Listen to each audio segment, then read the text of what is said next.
change. The thing is that people would say in response that Ahsoka disobeyed all of the Jedi sacred teachings that are so sacred to her, is her saying the Jedi need to change because she knows the right way and they're in the wrong. So they're saying, yay for disobedience and lack of respect for authority and terrorism, great.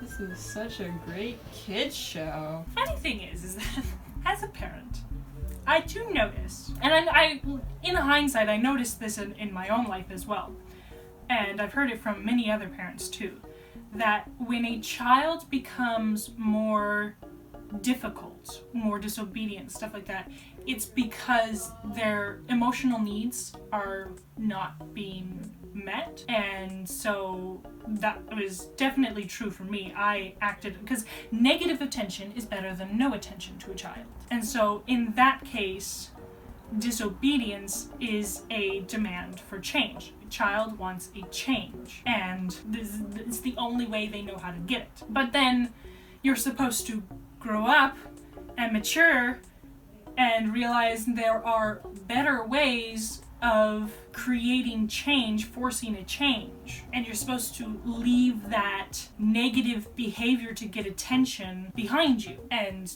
be more productive and positive in the ways that you request change. And they're pointing to a group full of adults and being like, they're demanding change through their disobedience, woot woot. And it's like, it's hard for me because it's like they've set up these separatists as pure evil. So it's like, yes, there is no way that these people could work for change within this system because the system is pure evil. And it's like, in the real world, that's typically not the case. I would say if it's like a dictatorship or some other form of tyrannical government, then yeah, the people really have no power to go about forcing change through legal, positive means.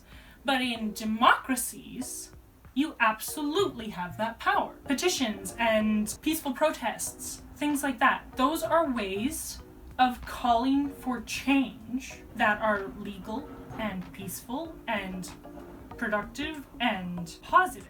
And so they have this thing in there that's saying terrorism and riots and all these things are a demand for change, woot woot. And it's like, well, yes, that's true, but it's not the mature and good way of going about it because innocent people are being hurt. You are forcing change, but at the expense of innocence. But it's really difficult. I mean, in view of last year's movement, they weren't being heard doing it the proper ways. And you had a subsect of the movement that became violent. And so then it's like really, really difficult to kind of look at something like a quip like this and be like, yeah, that's right, or no, that's wrong. It's like, it's complicated. But that's real world. Looking at this specifically, not the grander picture, if we're just looking at TCW specifically, this arc specifically, and the disobedience is a demand for change. Yes, that's true. And yes, in this case, because separatists are pure evil, this is the only way the people can do anything. But at the same time, yes, they still are terrorists because they have committed acts of terrorism against innocent people. This is just... It's complicated. It's complicated. But I feel like, again, the quips are always supposed to be like, oh, super positive, and see, these people are... Like, it's framing the terrorism as a good thing because it's a demand for change. And they had their little disclaimer in the first episode, oh no, it's terrorism. Oh no, it's not terrorism. Yeah, and again, the fact that this quip is probably applicable to Ahsoka, and they probably want you to apply it to Ahsoka so that her disobedience looks somehow righteous, which is bull. It's gonna be a great episode, I can already tell. Yeah, well, this is one We're where 15 Steela dies, seconds in. Ahsoka continues to monitor the rebels' efforts. And interfere and screw them over, because now the Separatists are gonna come down on them like a hammer.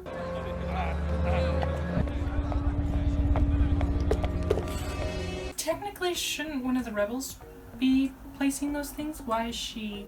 This is not monitoring. This is being involved. Well, she already outed herself, so I guess at this point, who cares? Yeah, but the narrator's like, oh, she's monitoring and blah, blah, blah. So they're still framing it that she's just monitoring. She's just there to observe. Yeah, no, this is definitely getting involved. Again. I appear not as your king, but as a servant of Onderon. And I love how in the last episode, Saw was all like, oh, we serve no one but the king, but the king, but the king. And like, they have this kind of weird thing. Like, that's what it's been for the last 3 episodes. You know, we serve no one but the king, the king, the king, the king, the king. And now the king is here and he's like, I'm not your king. I'm just a servant to you people. And like, I will say that they've kind of set him up as a character who is a king that serves his people. And so in that sense, then yes, he seems like a good guy, a good ruler, a good leader, whatever. So that kind of works. It's just from the rebel side where they're like pushing for the old king while saying that like, no, it's not about him, but it's all about him, but it's not about him, but it's all about him. Very confusing. Lots of mixed signals. They have accused me of leading these so-called terrorists. It is a lie. They have engineered to use deadly force against our people. Have we seen them using deadly force against the people at all? There's a high military presence.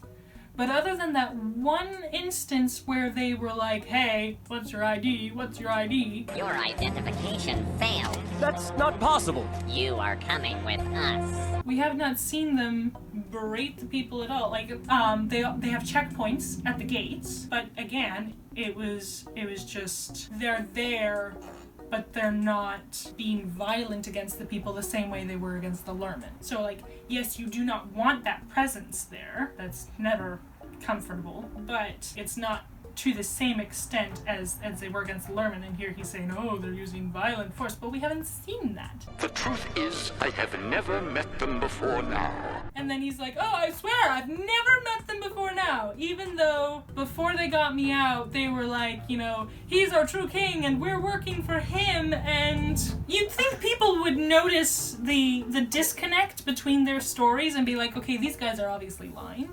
Mm-hmm. I have come to know them as the true sons of Onderon. Unlike all you people. The people are turning against the droids.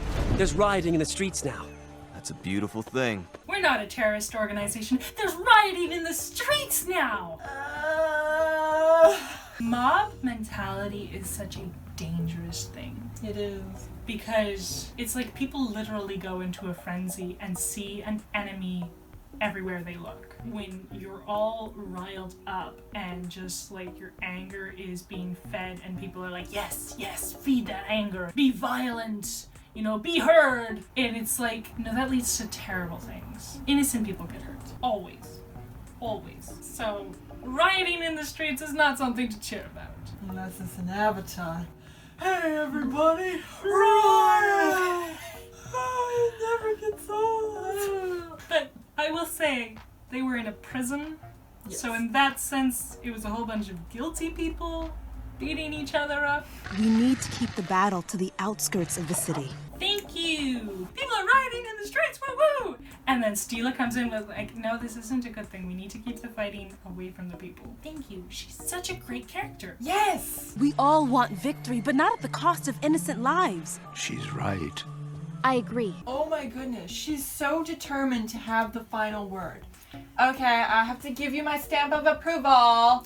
Well, see, the thing is that it's like, if you're monitoring something and the conversation's going this way and you're there to, you know, help teach and direct and stuff like that, and you're like, they should be thinking in this direction. Like, if everyone was agreeing with Saw, like, okay, yeah, let's blow up another building, that'll be really great. Then, and, you know, as a guide and teacher, monitor, that's what she's supposed to be, it would be good of her to step in and be like, yeah, no, have you thought about this? Like, remember, we're here to help people, not hurt them, and so we have to, do what we can to keep them safe. Like, that would be okay. But in the last couple instances that we've seen it, it's always been like, oh yes, no, I agree with what's being said over here. I'm just going to, throw my vote in the mix, make sure my opinion, my stamp of approval is on this side of the conversation. And it's like, well, no, if what you think should be said is already being said, you should just watch and see how the conversation goes. Let them figure it out for themselves. Be an observer. Be an observer. Let the experiment take place unhindered. She does not The know more you what she's interfere doing. with the experiment, the less you can tell, okay, will this keep working in other areas and environments where I am not present, to be like, oh yes, by the way, you should totally do this. Like that person said. It should have been Anakin here observing for this whole arc. Yeah, it was his experiment, and you'd think he would want to see it through because that's the kind of guy he is. But no, we had to get Ahsoka. Steela is now the commanding general. A great choice. Look at her face when she says that. A great choice! Yeah! And again, she has to give her stamp of approval. You can tell Steela's death was not a coincidence. Ahsoka's position was being threatened, so Steela had to die. Yeah, and we're not accusing Ahsoka of purposely killing Steela. The writers purposely kill off Steela because Ahsoka's position is being threatened. She's grimacing. And the way her eyebrows go up in this kind of angle. Lux is looking at Steela like, I knew this was coming. You're great. I'm so in love with you.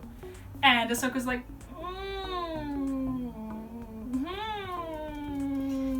Like, are you serious? Such a horrific attitude. Because you can tell, like, the minute he starts saying, you will lead, she's like... Yeah, her eyes go wide. And then she kind of... Whereas Lux's forces a expression is, smile. like, relaxed and pleased. Hers, like, it's in the eyebrows and it's in that, like, quirk in the side of her mouth. You can tell this is a forced expression. Yeah, and again, they have this moment where Ahsoka's like, yeah, good for you, like, I'm totally over this love triangle. And it's, like, completely out of nowhere. Because, yeah, they had it in the first episode, and they never really resolved it, other than this just, like, random look between the two girls. And then they have continued to have Ahsoka disliking Steela for no reason, if she supposedly is totally over the love triangle. And so then it's like... I think it's because, like, what we talked about earlier, as long as Ahsoka's up here, she's happy. Yeah. But if she's down here, she's not happy. Mm-hmm. So Steela is getting all the attention and the praise right now, and she doesn't like that. But looking at it from a fan's perspective, this still doesn't make any sense. If she's over the love triangle, what reason does she have to not like Steela? Yeah, exactly. And then, yeah, she's like, in the last episode, she and Lux had this little warm moment. She was all like, oh, blushies. And now she's just like, no, I'm totally cool. With you, like, kissing this other girl. Like, good for you. It's like, okay, what? I mean, like, yeah, absolutely. You can have a love triangle and then one person is like, hey, you know what? Nah, I'm just kind of a third wheel here, and, like, I'm fine being friends with this person, and I'm glad that they like me, and, they said something nice, and, I still have feelings for them, but, like, so you can have that, but it's just, like, because it's Ahsoka, and just this whole thing has been a mess, it's not working. I love how she closes her eyes every time she fires a shot. It's like, no, that's not how you're supposed to do that. Nope. Any ideas? Yeah, right. Why are they asking her?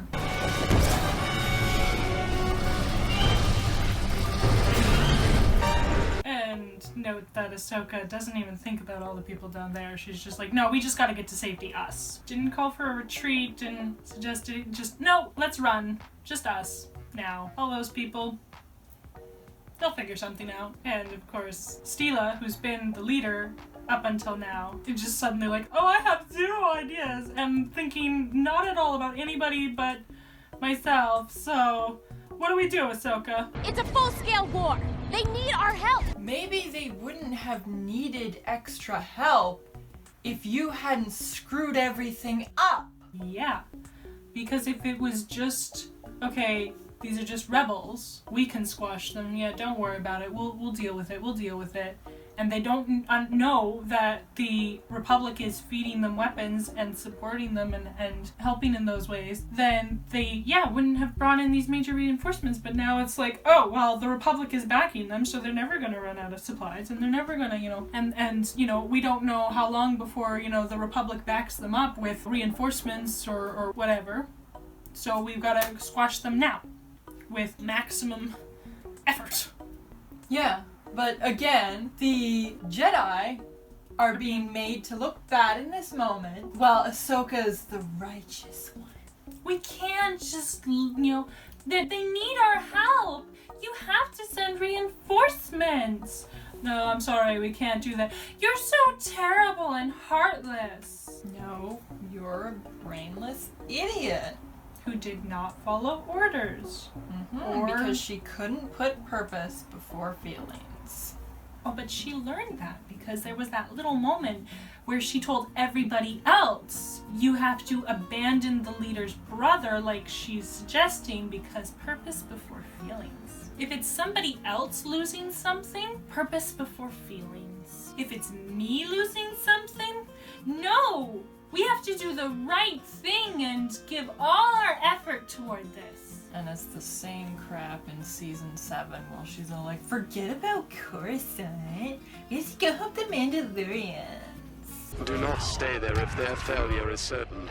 Evacuate who you can and return to Coruscant immediately. And he's not calling her out.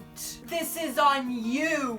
He didn't call her out when she openly admitted that she had exposed them. Well, now they know. Oh, well, I guess you'll just have to deal with that. Why would his tune have changed? Like, they should have pulled her out immediately in that moment. Like, okay, well, the experiment has failed because the whole point was not to get involved. So, just come out of there. What happens, happens. We'll check in on them later. And yeah, that's a kind of heartless thing to do, but that was the whole point. That was the entire setup. So it's like, if you don't want it to reach that point, then change the setup. Or change what forces them to get to that point. Anakin should be calling her out in this moment. No, you can tell that Anakin's listening to her, because I think he's the one who ends up making sure they get the help they need. Oh, wow. Ahsoka always gets what she wants. Yeah. We need to help them. So Ahsoka screws up his plan, and he backs her. Well, you could say maybe he just is like, well, she screwed everything up, but I want this experiment to succeed, so now I gotta do something. But it's like, no, I'm sorry, the second you have to step in, it's obvious that the experiment has failed. As of this point, the experiment has failed. Pull out. Done. Maybe try again somewhere else. And don't send Ahsoka because she's the reason that the experiment failed. I mean, like, from the start, you could kind of tell that Anakin wanted to do this because he wanted to get the Separatists out of there. So it kind of makes sense that Anakin's like, no, we still gotta go through this. We still gotta go through with this. But because it's been focusing on Ahsoka this whole time, and because Ahsoka screwed everything up, and now he's staying consistent, but now it's, oh, Ahsoka's right. We have to help these people. We cannot just turn a blind eye while they get massacred. It's all about Ahsoka. Because it took his experiment and took him out of the picture. So now instead of it being, no, I really want this to succeed, the whole reason I suggested this experiment was because I actually just wanted to go in there and wipe up the Separatists, that is lost. Now it's just, Ahsoka's right. I hate this show. I hate this show. Now suddenly she's got her hands folded behind her back. No, I'm sorry, I can't help you. I'll just sit back here where it's safe and completely abandon you. But now it's framed that it's not her fault. She wants to help them, but she's not allowed to help them. Too bad you couldn't remember that in the last episode when you screwed everything up. Because you can see she's upset. She wants to do something. And it's like, okay, well, I guess at this point it's like, why is she holding back? She's already been involved. She's already screwed everything up by exposing the Republic. Why not just run in there, start cutting down as many droids as you can, and if it still looks like it's going to fail, then follow your orders and leave? Why just stand there and watch these people be massacred? If anything, you know, Obi-Wan said, if it looks like it's a failure, get as many people out as you can. She could immediately be like, okay guys, we're done. We're retreating right now. We're leaving right now. We're getting somewhere safe right now. And if they say no, no, no, then it's on them. But like, she's at least tried.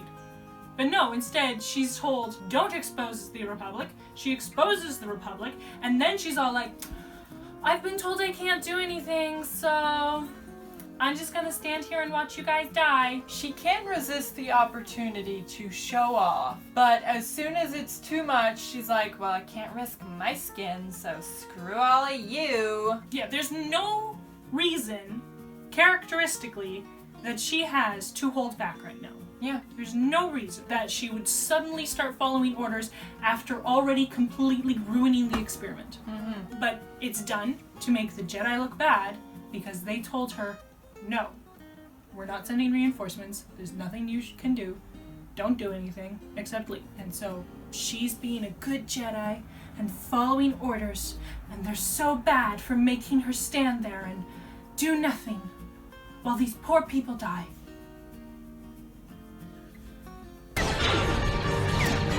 And she's the first to run. Oh, I'm out of here. She does not give a crap about those rebels. Skywalker. He has a slingshot. Hey, it worked in Stranger Things. No, it didn't. Elle had to come in and save the day. Come on, that wrist rocket was really powerful. Yeah. Well, I mean, if you're standing, 4 feet away from someone and you're aiming at their face, it will hurt them. So I'm pretty sure he could just put his hand up and be like, right, he's a stop Jedi. it. But the Jedi never use the Force in TCW. Oh yeah, so true. You would hit him in the face. Yes. I'm sure I could accommodate your wishes, Master Jedi.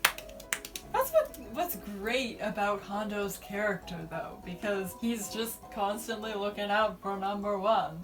Yeah. He doesn't care whose side you're on, if he's in it for the business. He's a reasonable guy. He's a character archetype. He's nothing unique or new, but he's a character archetype done well. Mm-hmm. And he's fun and just it works. And in that archetype, he is consistent. Mm-hmm. We've had conversations with people where they say he's inconsistent. And we're like, no, he's pretty consistent. He's pretty bare bones, just a stereotypical Well, you know character. where they get that idea, right? It's because Ahsoka said it. Oh, you're being inconsistent. Oh, look, he's being inconsistent because Ahsoka said it. And whatever Ahsoka says is absolute truth. Ahsoka ruins every character she comes close to. Yep, she so much as breathes on someone, the character is ruined. Any word from Master Skywalker? Not yet. They already told her they're not going to do anything. What word are they waiting for? They don't know Skywalker's plan unless it was an off-screen thing that he called her and was like, oh, don't worry, I'm going to help you. The Republic won't, but I will. Yeah, no, they should have bailed, right away. You have to help us. I'll do all I can to protect you. We wouldn't have made it this far without you. Oh my goodness! You would have made it a lot farther without her. What did she do to help? Oh, yes. She taught you to roll droid poppers. She undermined you. She tried to drive a wedge between you and your brother. She exposed herself, so now you're, up against a stronger force than you would have been. We need your help, Ahsoka. You're the only reason we've made it this far. All the thanks and praise goes to you, Ahsoka. You stood there and watched while we did things, and you got involved when you shouldn't have. You're the real hero. And people eat it up. I wish I could do more. Why the you lying? Why you always lying? Oh my god. Stop lying. They must have seen Hondo's ship. It was only a patrol. It was only a patrol in response to, they must have seen that ship. Patrols usually are sent out to see if they can spot stuff, That's the whole purpose of patrols. The other thing is that I think Steela's commenting that they must have seen Hondo's ship, so they sent a patrol to go see what's going on. And Ahsoka's like, oh, don't worry about it. Yeah, your position is made. Why are you so stupid? I hope they work.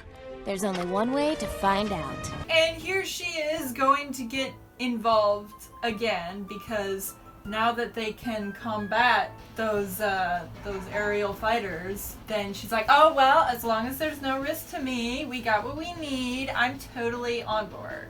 Let's do this. And it's also, again, they had that line earlier, well, have you heard from Skywalker? When they already heard, no, we're not doing anything. And then instead of like, oh, you brought the thing Skywalker, said he was gonna try and get. No, it's like, what are you doing here? Hondo, what are you doing here? And he has to explain to them. So it's like, it doesn't even make sense. Why did they mention Anakin earlier? If they thought he had already said the final word, and there was no indication that he was gonna go around and the Republic and do something through a third party, like, it doesn't even make sense. Ahsoka's probably so entitled to getting special treatment that she's like, oh yeah, they'll totally bail me out. Doesn't matter that they said no, they'll bail me out.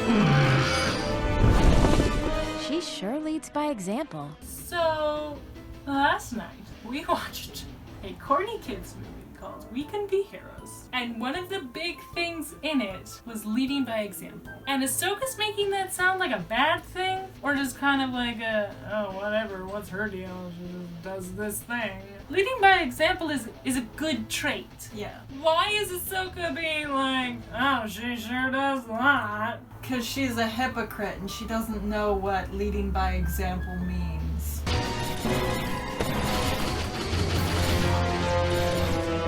Okay, why does he run all the way up till the edge? He knew there was an edge there, you could see it. And you just kept running till you were an inch away from it.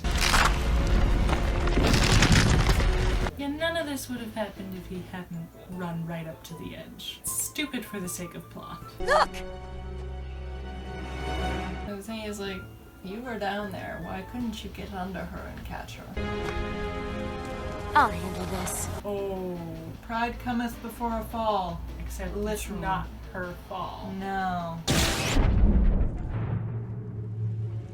Her arm should have been blown off. She just got shot right through the shoulder. But she was literally putting weight on it a second ago and not even flinching. Plot armor. What about...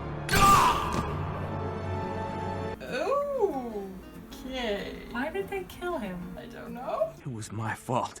I shot that gunship down, and it crashed into her position. You do realize that Ahsoka is responsible for Steela's death. She exposed herself, which caused the Separatists to retaliate hard, which put them in this whole situation, which caused Steela to die. And again, as we already pointed out in the argument against Ahsoka, she moves Lux in like a split second. And then it takes 10 minutes for her to move Steela. And again, it's not that she was purposely going that slow, it's that the writers made it suddenly that slow so that Steela would die. And it's technically Ahsoka's fault because they would not have been in that position if Ahsoka had not exposed the Republic Jedi as backing the resistance. Good job, Ahsoka. But of course they have Saw take responsibility because he shot the ship down and somehow should have known that it would steer into his sister's position, even though he didn't know his sister was right on the edge of a cliff, because the king decided, I'm going to run right up to the edge of this cliff that I know is there, instead of like turning, trying to hide in the brush or something. Yeah, Ahsoka should be the one apologizing. But of course, she's not going to, because when has she ever taken responsibility? Oh yeah, never. And then, yeah, again, she like moves and, don't worry, I got this. Oh look, you didn't got this. And I bet you're not going to apologize. Pride cometh before a fall, but Ahsoka keeps falling and never learns. And it's like, before you say, oh look, see, there's consequences, you know, she does something, it's like, okay, but it's not framed as a consequence. And the fact that she never learns and somebody else takes responsibility, or the writers distract you from it, I'm sorry, there's no weight here. This is not proof that she's actually well written or that she's not a Mary Sue, because they gloss over it, they distract from it, they make everything all right, they make it somebody else's fault, they, you know, etc, etc, etc. Right there is an example. It was her pride and she failed, but it's not a consequence of her actions. No, it's Saw's responsibility. Wow, she actually needed bandages. It was more than a scratch this time. Never mind that her whole arm should be off. Never mind that, you know, split second after getting shot through the shoulder, she's putting weight on that arm, so it obviously does not bother her in any way, shape, or form. Yeah. And now it's like, oh no, Ahsoka was injured. See, she's got bandages on her arm. Poor little Ahsoka. She sacrificed so much for these people. It's like you once said. Many lives get caught between the Republic and the Separatists. I did say that once. But after watching your heroics and the selflessness of the Jedi, I do believe the Republic is the right side to be on. Okay, that was a load of BS right there. She's showing some sort of like, hey, I've kind of learned from this experience. Nope, go back to the way you were. Because I learned that you were right. I'm not right, you're right. Stop your learning right there. You are always right. Stay exactly the way you are, because you're amazing. They have moments where you see the potential of Ahsoka's character. You see what she could be, and they literally sabotage themselves. It's like, bye-bye opportunity for good writing. Bye-bye. Like, they're the opposite. Or no, I guess the line from Pirates of the Caribbean. I love those opportunities. I love to wave at them as they pass by. That is literally the writers and the opportunities of actually doing some good character writing. And yeah, this should be about Steela, but instead it's like, oh, your heroics and the selflessness of the Jedi. And you were right all along. We should be part of the Republic because Republic good, Separatists bad. Yeah. And there is no middle ground. Nope. No nuance here. Literally, the first episode with Lux was trying to teach Ahsoka, hey, there's a middle ground, and not all Separatists are evil. And now, I think this is the last episode with Lux? Yep. And the lesson is, Republic always good and righteous, Separatists always evil and, you know, dastardly and villains. There is no middle ground. You know, if you try to go the middle ground, then the Separatists will just take over. And the fact is, after being around this chick as much as he is, he should be like, the Jedi and the Republic suck. The king says, I was trying to remain a neutral system, and that allowed the Separatists to take over. And so what they're trying to say is you cannot be neutral, because if you're neutral, bad guys, who are pure evil, will take over. Mm-hmm. And there is something to be said that, you know, all it takes for evil to prevail is that good men do nothing. You can't remain neutral in every situation. There are, I believe, situations where you can remain neutral, but there's a lot of situations where it's like, no, you have to choose a side. And hopefully you choose the right side. Yeah, they're like, oh, see, we're nuanced. There's gray, there's good people on both sides, and, you know, balance is in the middle. And then they have an arc like this where it's like, there is no middle. You can only be on this side because this side is pure evil. And they're talking out of both sides of their mouths because at the same time they're trying to say, oh, the Jedi are bad. The Jedi are bad. They're not helping these people. They're so bad. And then they have, the selflessness of the Jedi has convinced me that the Republic, who didn't give us any support, well, they gave us some supplies, and then they did like a backdoor deal with some third-party people in order to like prevent us from being massacred. But they did that without authorization. So yeah, the Republic really didn't help us very much. They're the right side to be on. Yeah, they taught us how to throw droid poppers. The whole entire arc, we were like, we don't stand for any side, just the king, and now it's all like, the Republic is the right way to go. We should be part of the Republic. We can't be neutral. Let's send our people off to war for Republic fodder.